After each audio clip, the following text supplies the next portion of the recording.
Bonjour à tous et bienvenue dans une nouvelle vidéo. Aujourd'hui, on va faire mon bilan lecture du mois de juillet.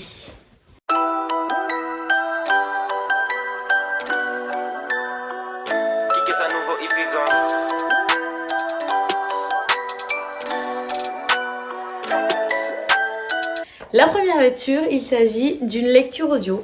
J'ai terminé le tome 3 de la série et, si je dis pas de bêtises, le dernier de la saga Force Wings. Donc là, il s'agit de Onyx Storm de Rebecca Yarros. J'attendais ce tome 3 avec impatience.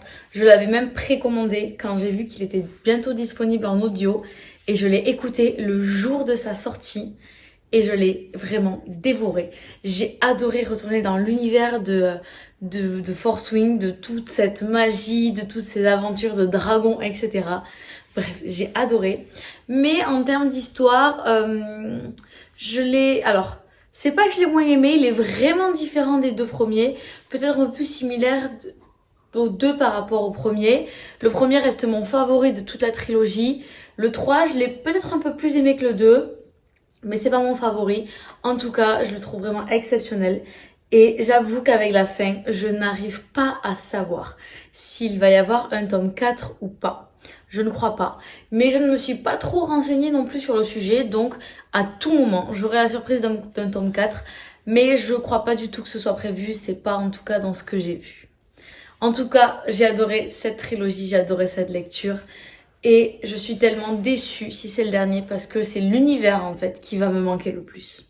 Ensuite, j'ai lu un roman de Adèle Bréau. Il s'agit de Frangine. Et je peux d'ores et déjà vous dire que j'ai eu un vrai coup de cœur sur ce roman. Frangine, qu'est-ce que c'est? C'est l'histoire de trois sœurs qui ont des caractères et des modes de vie, on va dire, totalement opposés les uns aux autres. Et elles vont se retrouver dans la maison où elles ont passé, il me semble, toutes leurs vacances avec leur maman qui est séparée, donc divorcée. Et je crois que c'est le premier été où elles sont sans leur père. Et j'ai eu un vrai coup de cœur pour cette histoire, un peu, c'est ce mode de vie. J'aime beaucoup, vous le savez maintenant, les livres qui racontent des tranches de vie un peu comme ça. Et celui-ci, je l'ai dévoré, ça a été un vrai coup de cœur pour moi. Je vous le recommande fois 1000. J'ai trouvé, si on peut lui donner une petite comparaison, qui ressemblait un petit peu au roman Une belle vie de Virginie Grimaldi, que j'avais lui aussi adoré. Si on peut faire voilà une petite comparative, ce sera avec ce roman. Mais en tout cas, les Frangines de Adèle Bréau, je vous le recommande. Ensuite, j'ai lu un livre de Noël en plein mois de juillet, c'était pour un défi, c'est fait. J'ai lu La Mélodie de Noël de Cheryl Woods et j'ai vraiment pas aimé ce livre. Ça a été un petit peu une tannée pour moi de le lire et je l'ai terminé vraiment parce qu'il était pas très très long. Il faisait je crois moins de 200 pages, quelque chose comme ça. Donc je me suis dit j'y reste, je le termine, je valide mon défi. Mais on n'en parle plus. C'était très long. Même les 194 pages, si mes souvenirs sont bons. Je m'en rappelle tellement ça m'a traumatisé ce bouquin. Pour l'histoire, qu'est-ce que c'est? On se retrouve, c'est un livre de Noël évidemment. On se retrouve dans une petite ville où c'est une femme très célèbre qui s'est faite larguer, enfin qui est séparée. Et elle retourne dans la ville de son enfance un petit peu pour essayer d'y voir un peu plus clair dans toutes ces histoires. Et elle va retomber sur son amour de jeunesse et il y a son ex qui essaie de venir la reconquérir. Donc voilà, il y a cette espèce de triangle amoureux qui va réussir à l'avoir. Et j'ai détesté parce qu'en fait on sait tout de suite qu'elle va revenir avec son ex. Enfin, le mystère est pas très long à deviner. Et en fait, alors, ça va être un petit peu radical ce que je vais dire, mais je suis contre cela. Je comprends qu'il y a des situations dans la vie de tous les jours où certaines personnes reviennent avec leurs ex. Mais chaque situation est bien précise. Dans le cas de ce roman, non, je suis désolée, mais monsieur a fait des choses impardonnables. On ne pardonne pas ce genre de choses. Bref, c'est tout ce que j'avais à dire. J'ai pas aimé ce roman, je l'ai lu, on n'en parle plus. C'est une mauvaise chose de faite. Ensuite, j'ai lu en bande dessinée le tome 5 des Vieux Fourneaux et j'aime toujours autant cette bande de vieux dégénérés. cette série de BD me fait rire à chaque fois. Mais Je suis un peu triste parce que c'est des BD que j'emprunte à la médiathèque, je vous en avais déjà parlé.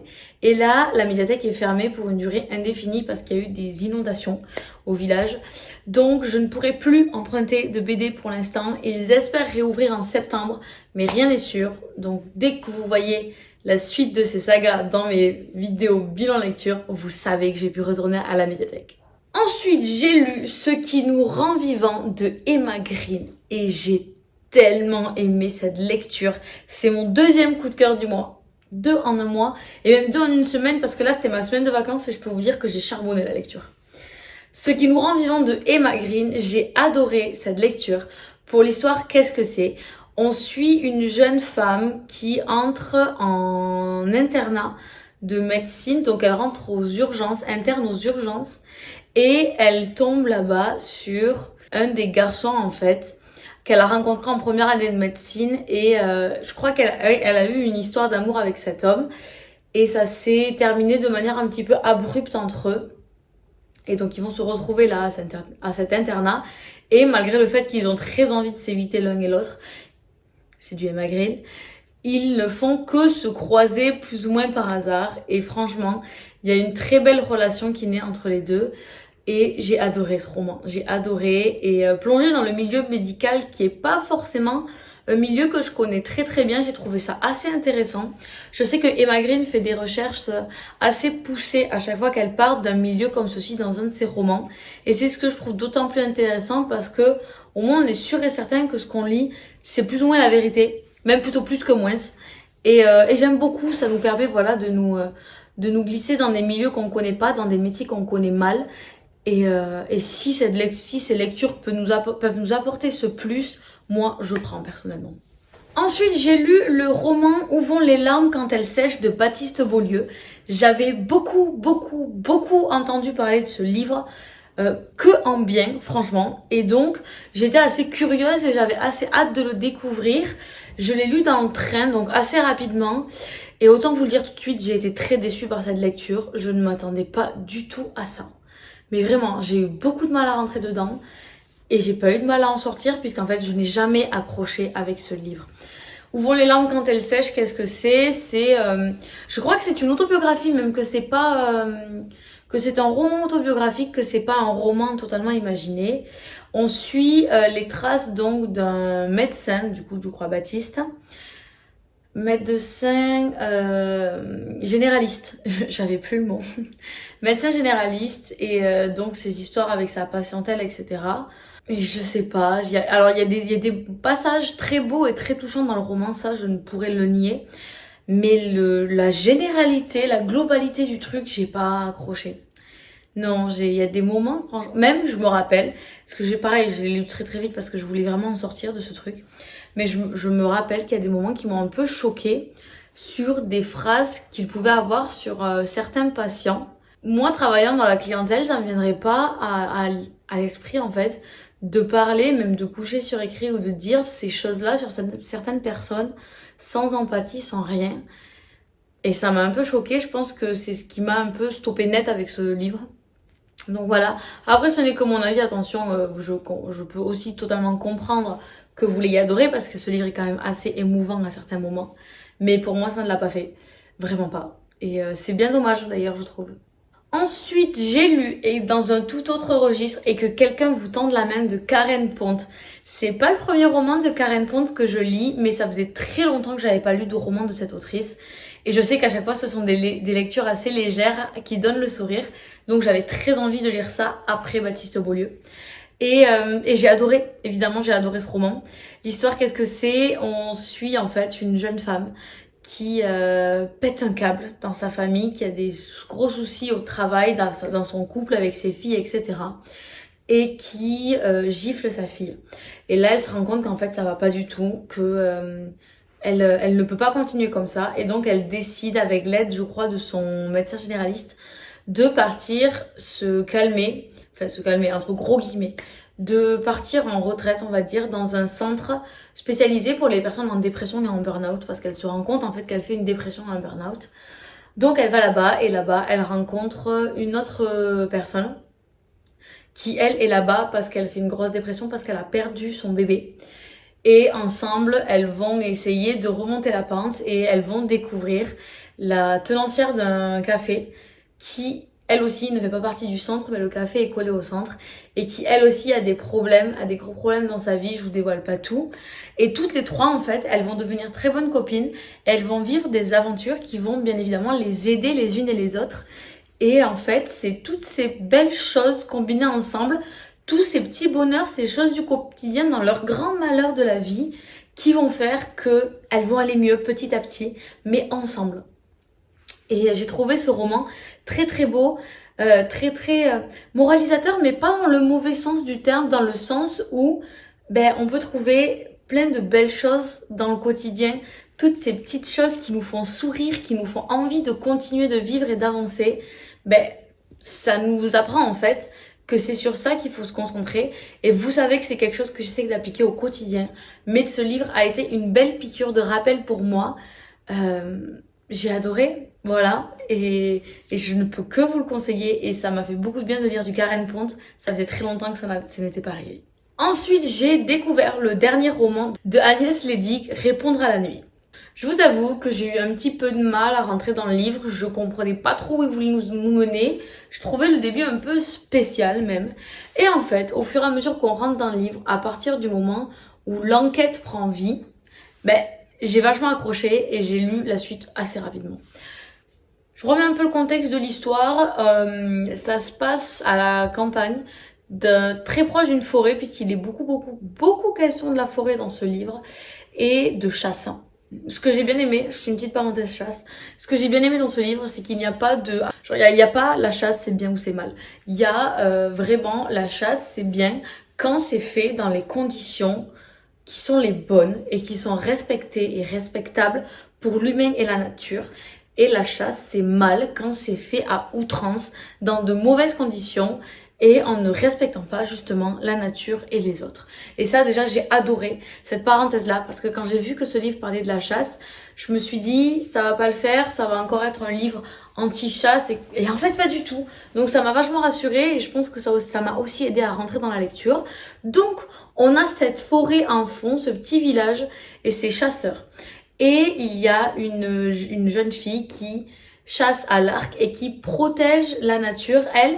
Elle ne chasse que les animaux qui ont été blessés et qui sont donc en souffrance. Elle les achève en fait pour éviter qu'ils souffrent. Et elle chasse aussi pour se nourrir, mais voilà, pas à outrance, juste ce dont elle a besoin. Et cette jeune fille avec d'autres autochtones surveille le vieux cerf qui est dans la forêt et ce vieux cerf, d'un commun accord entre tout le monde, il le laisse en vie. Il est tellement vieux, il est tellement beau et majestueux qu'il le laisse vivre de sa belle mort. Sauf que un chasseur absolument pas respectueux, on va dire ça comme ça, décide lui qu'il veut ce cerf pour son trophée personnel, pour sa collection personnelle, pour en faire un trophée. Et donc ça va arriver et tout va s'en suivre en fait, une espèce de montée en puissance des deux côtés de la chasse, une enquête, je vous en dis pas trop pour pas trop vous spoiler, mais il va y avoir une enquête policière à la suite de ça, il va y avoir plein de choses et on va découvrir plein de choses sur plein de monde et j'ai trouvé ça assez chouette. Et il y a une espèce de gros secret aussi qui entoure cette jeune fille dont je vous parlais au début et la révélation du secret à la fin m'a franchement étonnée. Et j'ai trouvé ça très chouette, j'ai trouvé que ça rajoutait vraiment quelque chose à la lecture. Et j'ai vraiment bien aimé ce livre. Voilà, conclusion, j'ai bien aimé ce livre. Par contre, j'ai trouvé qu'il changeait totalement des autres Agnès Leydig que j'ai pu lire pour l'instant. Mais c'est un très bon livre. Ensuite, deuxième livre audio du mois, j'ai terminé Ils étaient 7 de C.A. Lamer. C'est un livre de Cozy Mystery. J'ai appris que c'était le premier tome d'une saga. Je l'ai bien aimé mais sans plus et je ne lirai pas la suite, enfin je n'écouterai pas du coup la suite de la saga. Pour l'histoire qu'elle que c'est une jeune femme qui fait partie d'un club littéraire et en fait elle n'est pas trop en accord avec les valeurs de ce club et envers en fait la littérature un peu classique qu'ils lisent. Donc elle décide de le quitter et ce qui la motive c'est vraiment les romans policiers. Donc elle décide de monter son propre club de romans policiers autour surtout de Agatha Christie. Ça j'ai trouvé ça génial. Et avec les membres de ce club un petit peu loufoques les uns les autres. ils vont commencer à parler des romans d'Agatha Christie et un membre du club va disparaître. Donc les voilà en train de mener enquête pour savoir ce qui est arrivé à ce membre de ce club. J'ai bien aimé, c'est assez léger, c'est rigolo, mais j'ai trouvé qu'il y avait pas mal de longueur, peut-être un petit peu trop à mon goût. Donc pour l'instant, je ne suis pas décidée à lire la suite de la saga, mais rien n'est figé et peut-être qu'un jour ou l'autre, je l'écouterai. Ensuite, toujours dans les Cozy Mystery, j'ai lu le tome 7 de la saga Agatha Raisin et il s'agit de À la Clairefontaine. L'autrice, c'est MC Beaton. Ça faisait très longtemps que j'avais pas lu de Agatha Raisin et ça m'a fait vachement plaisir de me replonger dans un, sachant que c'est des lectures assez légères qui souvent nous font penser totalement à autre chose et qui se lisent assez facilement. À la Clairefontaine, qu'est-ce que c'est? Dans un village juste à côté de celui de notre chère Agatha Raisin, se trouve une fontaine et une fontaine d'une eau de source et des entrepreneurs décident de mettre cette eau en bouteille en fait et de la commercialiser, mais il y a des pour et des contre, il y a des partisans et des réfractaires à cette idée. Et un beau jour où il visite ce petit village pour voir ce qu'il en est de cette fontaine, et bien il va se retrouver un corps dans la fontaine. Donc voilà, c'est du Agatha Raisin. On a toute l'enquête qui va s'en suivre. Bien sûr, qu'est-il advenu du couple Agatha et James? Je vous laisse le découvrir. Mais voilà, ça m'a fait plaisir de replonger dans cet univers et j'en lirai très certainement un autre dans quelques temps. Ensuite, j'ai écouté le tome 2 des loups de Jarnivore, si je dis pas de bêtises, qui s'appelle Trahison et Infusion de Cléo Blackwood. Les titres de ces livres d'eau, je les adore. C'était le deuxième et dernier livre de cette duologie, du coup, il n'y avait que 2 tomes. Et j'avais vraiment bien aimé le 1, du coup j'ai décidé d'écouter le 2. Le 2, je l'ai beaucoup, mais beaucoup moins aimé que le 1. Alors ça reste une lecture audio assez sympathique. J'ai pas non plus détesté, mais j'ai trouvé que les thèmes abordés étaient vraiment différents. Et comme beaucoup en fait dans les sagas, le tome 1, ça plante le décor un peu, ça plante les lieux, les personnages, etc. Et le tome 2, il y a toute une sorte de bataille, de guerre, de trucs de défense et tout, et ça j'aime beaucoup moins. Donc j'ai moins aimé le tome 2, mais je suis quand même contente de l'avoir écouté. Et oui, je vous conseille cette série qui est assez chouette, assez sympa. J'ai ensuite lu une autre bande dessinée. Il s'agit d'un tome de la guerre des Lulus, la perspective de Luigi, tome 1. Alors il y a 2 tomes de la perspective de Luigi. J'ai commencé par le 1 bien évidemment. Et ce sont des livres, des bandes dessinées qui se situent entre le tome 4 et le tome 5, si je dis pas de bêtises, de la guerre des Lulus. Et donc moi je les prends dans l'ordre pareil à la médiathèque. Et donc on a Luigi qui parle plein d'années après ce qui s'est passé, donc après la Première Guerre mondiale, de ce qu'ils ont vécu, voilà, les Lulus pendant cette guerre-là. Et donc on a vraiment comment lui, il a perçu leurs aventures.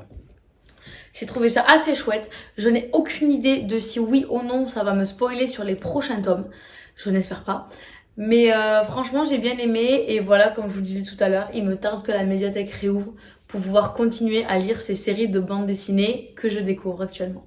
Et enfin, le dernier livre, c'est un livre audio que j'ai lu au cours de ce mois-ci, s'appelle, je vous l'avais bien dit, de Liane Slade. J'ai voulu absolument lire ce deuxième livre de Liane Slade parce que je crois que c'était le mois précédent ou il y a 2 mois que j'avais lu un autre livre d'elle qui avait été un véritable coup de cœur pour moi. Donc je me suis dit, on va repartir là-dessus, c'est une valeur sûre. Et ce livre audio n'a pas été un coup de cœur pour moi, mais je l'ai tout de même adoré. Il est trop chouette. Concernant l'histoire, qu'est-ce que c'est? C'est une jeune fille qui part au mariage de sa meilleure amie. Elle est le témoin, bien évidemment. Et le témoin du marié, donc le meilleur ami du marié, ils ne peuvent pas s'encadrer tous les deux. Et dans l'avion, elle va tomber sur une voyante. Elle se retrouve à côté d'une voyante célèbre qu'elle ne connaissait pas. Et cette voyante lui dit qu'elle va repartir de ce mariage avec l'amour de sa vie. Voilà, j'en dis pas plus. Je vous laisse là, je vous laisse découvrir ce livre. Mais franchement, j'ai vraiment bien aimé. Liane Slade, c'est une autrice que j'aime tout particulièrement. Je l'ai découvert il y a peu. J'ai pas trouvé d'autres livres audio d'elle sur Audible parce qu'à chaque fois, c'est des livres exclusivité Audible. Donc je sais pas si vous pouvez les trouver ailleurs. Mais en tout cas, j'ai adoré. Et s'il en sort un autre, vous pouvez être sûr et certain que j'irai l'écouter. Et bien voilà, c'est tout pour ce bilan lecture du mois de juillet. Ça a été un mois assez complet niveau lecture. Franchement, je me suis régalée. J'ai lu pas mal de choses, des choses assez chouettes, des choses un peu moins chouettes. Beaucoup de styles aussi de lecture différents et pourquoi pas. Et voilà, j'espère que cette vidéo vous aura plu. J'espère que je vous aurai fait découvrir de nouvelles lectures. Et sur ce, je vous dis à dans un mois pour un prochain bilan lecture et à très vite.